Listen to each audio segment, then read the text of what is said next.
This is the Music Library in the Disney studio. And now, our host, Walt Disney. People often ask us where we get the songs for our pictures, how we decide what songs we want to use, and how we go about working them into our stories. Now, to answer these questions, I think it would be best to go into the history of some of these songs and the pictures they come from. Now, later in the program, we're going to tell you how we went about building the songs into our first CinemaScope cartoon feature, Lady and the Tramp. Of course, we've had a good many other songs and a good many other pictures. But now, let's follow a couple of songs from their inception, through their recording, to their finished appearance in our first CinemaScope feature-length cartoon, Lady and the Tramp. Now, after we'd completed a rough adaptation of the story, we held a meeting to discuss the song possibilities. You probably know Peggy Lee as a singer and an actress. But Peggy is also a talented lyricist, so she and Sonny Burke, the well-known musician and composer, were called in on the problem. Joe Rinaldi, ID and sketch man, and Ed Penner, writer and director of the story unit, discussed the story with them. So our story ends happily. Lady and the Tramp are reunited and have a family of their own. Oh, I love it. I love the whole idea. Well, the story has a lot of warmth, Ed. Well, shall we get to work? Okay. Where can we put the songs? Well, if you like, I can go through the shorthand version. It'll remind you of the highlights of the plot. That's fine. Yes, that's a good idea. Over here in the plush neighborhood, we have our heroine, Lady, well-mannered young Cocker Spaniel. Next door, her blue-blooded friends, Jock the Scotty and Krusty the Bloodhound. He's the old boy, you'll remember, that's losing his sense of smell. Over here on the wrong side of the tracks, we have the Tramp. He's the independent mutt, a dog with a different home for every day in the week, depending, of course, on what's cooking. Now, our crisis first arises with the arrival of the baby. Lady, of course, falls in love with the baby the moment she sees him. Unfortunately, Aunt Sarah moves in, just to help out, and brings her 2 Siamese cats with her. The cats wreck the house, and Sarah blames Lady and puts a muzzle on her. Terrified by this treatment, Lady runs away and meets the Tramp, who takes her to the zoo, where a beaver chews off the muzzle. Now, the Tramp takes Lady for a night on the town. There's dinner at Tony's. They go for a stroll down Lover's Lane, but unfortunately, this romantic interlude is interrupted by the dog catcher, who picks up Lady. And now we find our Park Avenue debutante in the dog pound, surrounded by a lot of unsavory characters. When Lady is brought home that night, she's punished, chained to a doghouse. This gives our villain, the Rat, an opportunity to enter the house through the nursery window. The Tramp hears Lady barking and rushes over to see what's wrong. When she tells him about the Rat, he runs into the house and disposes of him. Aunt Sarah hears the Tramp, thinks he's come to attack the baby, so she has him sent to the dog pound. But fortunately, Jock and Trusty hear of the Tramp's heroism. They stop the wagon, and all ends well with the Tramp a member of the family and wearing a collar and a license. Well, I think I see a couple of spots for songs. Here where Lady first sees the baby, I think that's a natural for a lullaby. And maybe a love song here where Tramp takes Lady out for their big night. But, Peg, you wouldn't want Tramp to sing it, would you? No, he's hardly the crooner type. I agree. How about Tony and Joe the cook? While the lady and the Tramp eat dinner, maybe he's a sing a beautiful song. That's a good bit, Joe. An Italiano love song, huh? Good. There's a spot here where the cats get Lady into trouble. Walt suggested we tell the whole sequence with a song. Well, there's Siamese. How about an Oriental number? I think that's a wonderful idea. Do you have the business of the Lady and the Cats worked out? Only in a general way. Joe, you have some ideas sketched out on it. Yes, right here.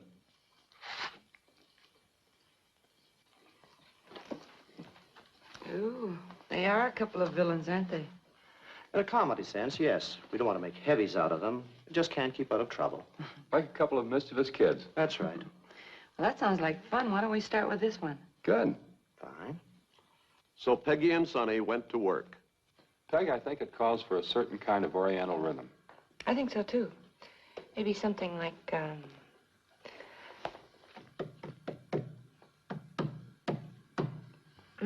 Let me try this. I have an idea.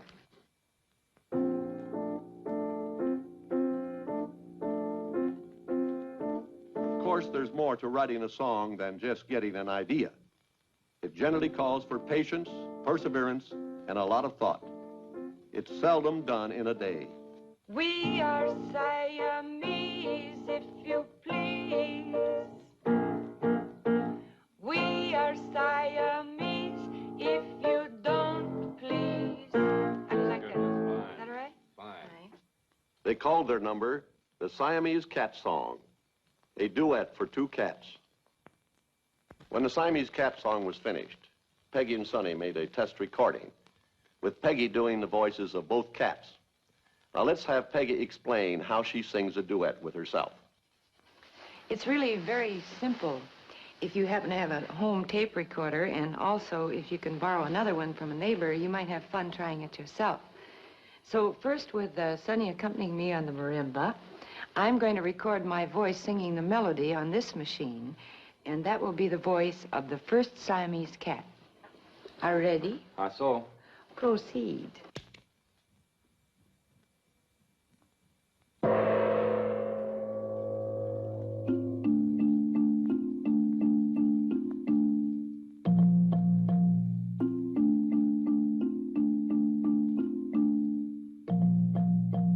We are Siamese, if you please. We are Siamese, if you don't please. We are former residents of Siam. There are no finer cat than I am.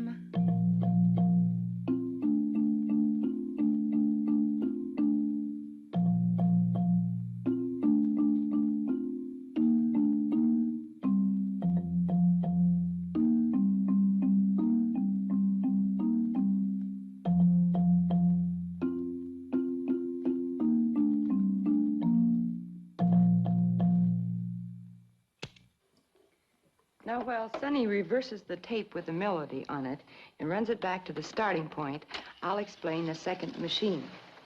Our next step will be to record on this one. The first machine will be set to play back the tape we have already recorded. And I'll hold this microphone near the speaker so that my voice singing the melody will be picked up on the second machine. At the same time, I'll be recording the voice of the second cat, singing in harmony with the first. And we're also going to liven things up a bit by adding a few Oriental sound effects. Are ready? So. Proceed.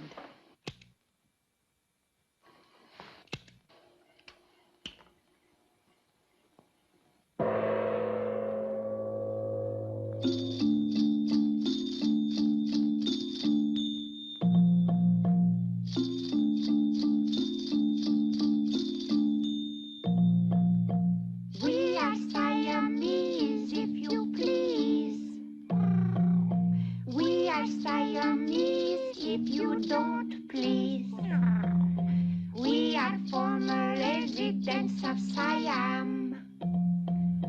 There are no finer cat than I am.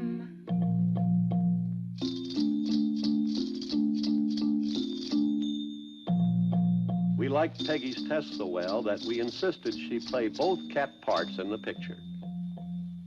Here's how one of our animators, John Sibley, saw her in his first rough animation drawings.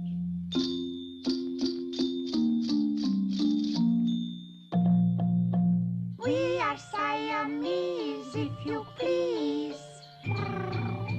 We are Siamese, if you don't please. Now we're looking over our new domicile. If we like, we stay for maybe quite a while.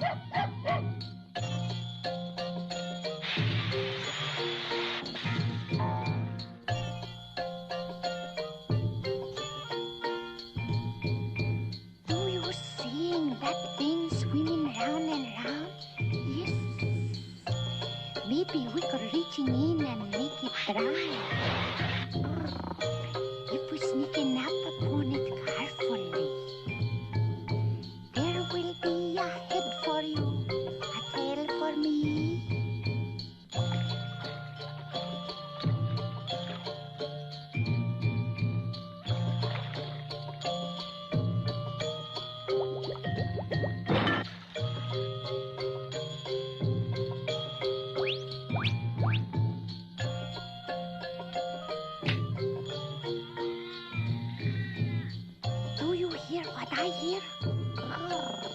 baby cry.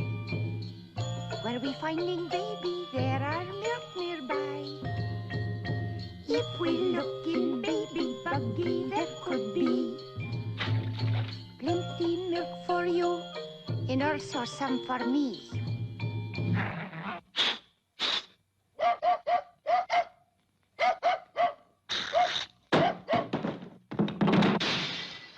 What's going on down there?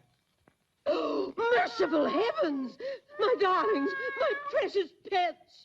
Oh, that wicked animal.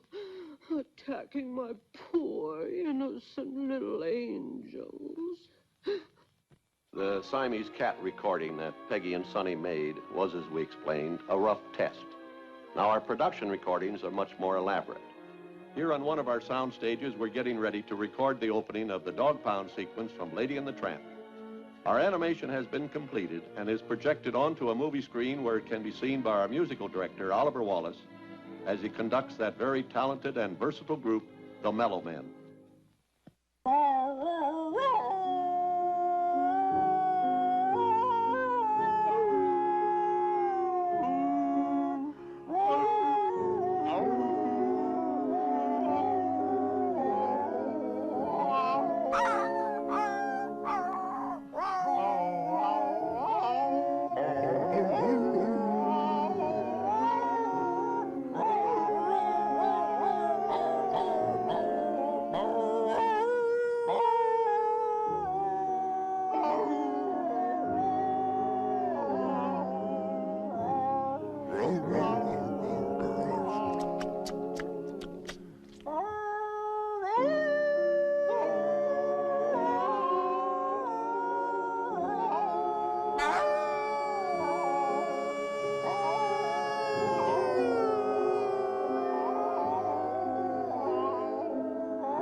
Hey, Doxy, how we coming?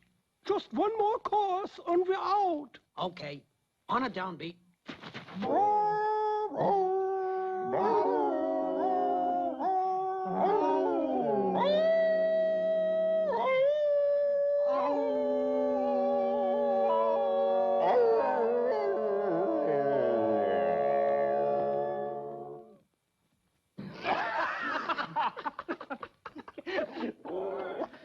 That, in case you didn't recognize it, was Home Sweet Home, the only song in Lady and the Tramp that wasn't written by Peggy Lee and Sonny Burke.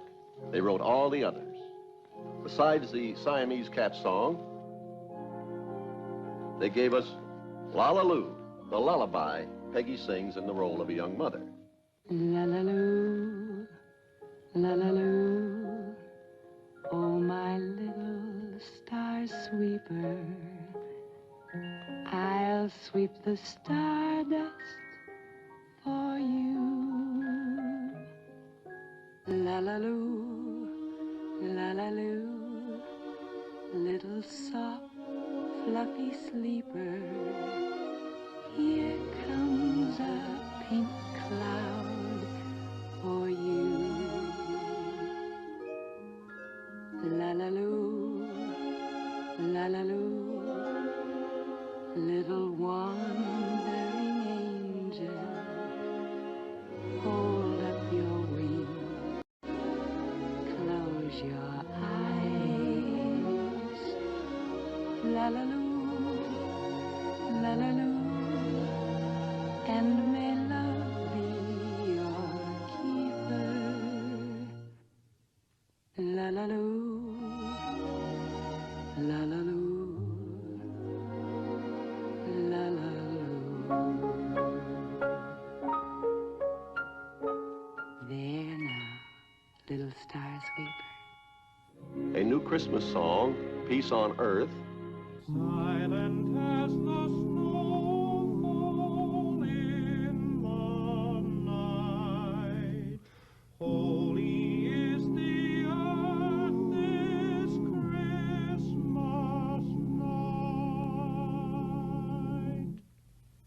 Bella Notte, the love song Tony sings when the tramp takes Lady out to dinner.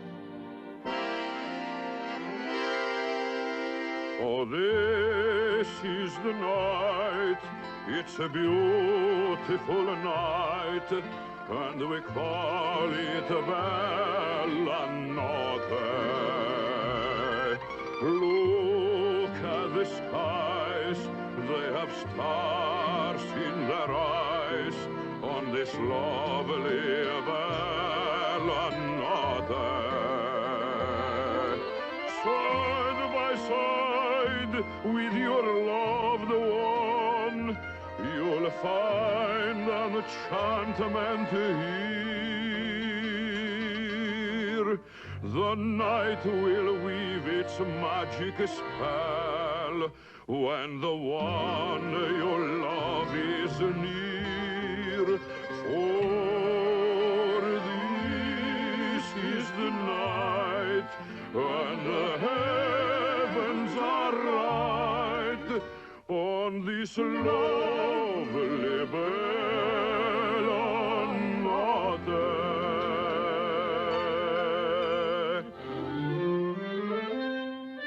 These were all songs that we had planned to use. But one day when the picture was well underway, Peggy and Sonny brought us a number that we hadn't expected. It was called He's a Tramp, and it painted our hero as quite a gay dog with the ladies. We liked the song, and fortunately it fitted into our plans. We had a sequence where Lady is brought to the dog pound and discovers her boyfriend has quite a romantic past. So we decided to tell this through a song and created a new character to sing it, a canine torch singer. We called her Peg, and Peggy, of course, played the part for us. What a dog. What a dog. He's a tramp, but they love him. Breaks a new heart every day. He's a tramp, they adore him, and I only hope he'll stay that way. He's a tramp, he's a scoundrel, he's a rounder, he's a cad. He's a tramp, but I love him. Yes, even I have got it pretty bad. You can never tell when he'll show up. He gives you plenty of trouble. I guess he's just a no-count pup, but I wish that he were double. He's a tramp, he's a rover, and there's nothing more to say. If he's a tramp, he's a good one, and I wish that I could travel his way. Wish that I could travel his way. Wish that I could travel his way. What a dog. Yeah, tell us about it, Peg. What a dog. Peg used to be in the Dog and Pony Follies. He's a tramp, but they love him. Breaks a new heart every day. He's a tramp, they adore him, and I only hope he'll stay that way. He's a tramp, he's a scoundrel, he's a rounder, he's a cad. He's a tramp, but I love him. Yes, even I have got it pretty bad. You can never tell when he'll show up. He gives you plenty of trouble. I guess he's just a no-count pup, but I wish that he were double. He's a tramp, he's a rover, and there's nothing more to say.